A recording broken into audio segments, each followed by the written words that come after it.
Amici YouTube, benvenuti, ben ritrovati sul canale Riparo Fai da Te. Se sulla vostra auto, in questo caso è una C3, compare questo simbolo qui che vedete sullo schermo, ecco qua, significa che avete un pneumatico sgonfio, oppure avete sostituito i pneumatici e quindi la macchina rileva un'anomalia sulla stabilità della gomma. Per resettare questa spia qua è molto semplice. Andiamo nel menu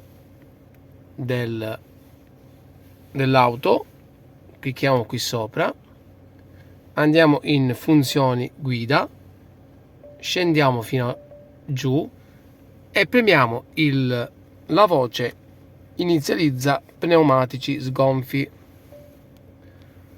Accertarsi di aver regolato la pressione dei 4 pneumatici prima della realizzazione. Accertiamoci che la pressione delle 4 gomme sia stata inizializzata e premiamo su sì.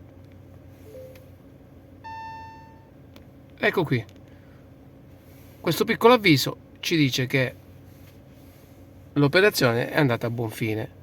Infatti, se ci spostiamo sul display qui dell'auto, non notiamo più la spia accesa.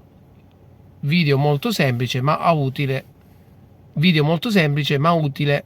a chi ha questo tipo di problema.